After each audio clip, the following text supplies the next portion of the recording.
For more now, we are joined by CBS News Military Analyst Mike Lyons. Mike, thanks for being with us. Help us understand exactly what happens now that this no-fly zone has been enacted. How does this work? Well, first of all, there's going to have to be some command and control structure put in place right away. It doesn't look like NATO is going to be able to do that because we'll have to get approval from NATO countries for that to happen. So I think you'll see the U.S., the Brits, and the France get together and figure out very quickly the command and control structure, who's going to be responsible for the targeting and then who's going to be responsible for the weapon systems. Essentially, who's going to take the lead. But once this happens, if there's retaliatory action needed by NATO and NATO forces, will the U.S. be at war? They will be at war, sure. We'll be firing our cruise missiles and firing our weapons upon another sovereign nation. This no-fly zone is not necessarily just against aircraft. It's by all means necessary to repel these forces. So should this Libyan army decide to attack these rebels as they come north there, and if we decided to fire a cruise missile on them in the open and attack them, that would be considered an act of war. The president would have to go down the War Powers Act and all those things necessary for us to be at war with Libya. So that being the case, how critical are the next, 12 to 24 hours? Next 12 to 24 are going to really determine what's going to happen there. Whether or not General Gaddafi decides to move his forces forward and have a full-out battle with the rebels, whether or not we can get the no-fly zone in place. I mean, we do have the fleet offshore in the Mediterranean. The question is whether or not this game of chicken, who's going to pull the trigger?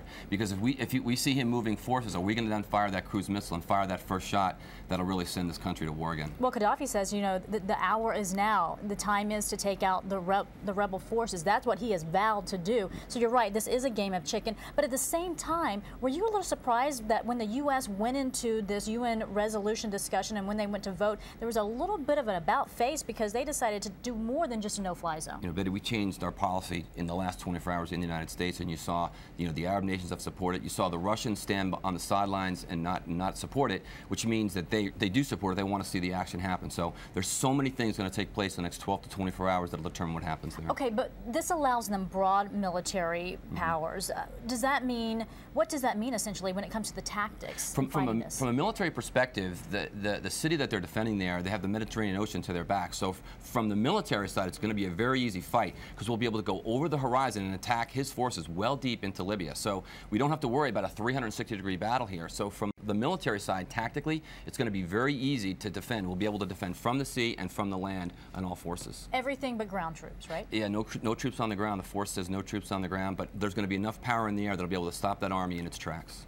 How effective do you think this is going to be? I know we talked about the game of chicken, but I mean, when you think about this, does Gaddafi, if he decides to go forward, does he stand a chance? No, he doesn't. It's suicide for his army. Perhaps his army will turn against him now because of this action.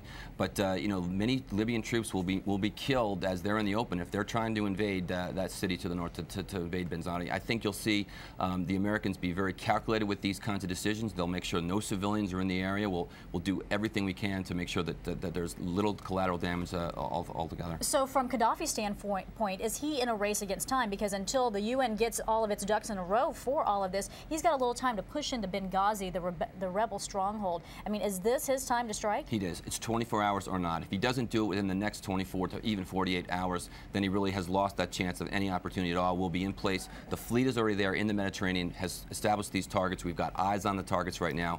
At that point, he'll have to negotiate some kind of settlement, and that'll be considered a loss. And then perhaps over time he'll have to step down. So say he does, and say he takes Benghazi, the rebel stronghold. Is it essentially over then? Then it's over, and then the next question comes back to what do we do then? Do we now go for ground troops? Do we support? Do we attack? From the Mediterranean? Do we have a D-Day type invasion into Benghazi from the Mediterranean? I mean, you think about that kind of a possibility. We've got Marines ready to go to do that, and actually, if we did, there's really still a very small Libyan military force there. It would be a very quick fight. Can the United States afford to go into another conflict like this? We're already at war in 2 other places right now. Never in history have we seen this. Usually also no-fly zones take place when we control the ground. We don't do that right now. So many variables are out there. The military is trying to figure out exactly what are all the different courses of action. But really that last one they're worrying about and they're hoping for is that he'll back down or somebody within his government will take him down. All right. CBS military analyst Mike Lyons. Mike, we do appreciate your time. Always very good information. Great. Thank you. Thanks, Benny.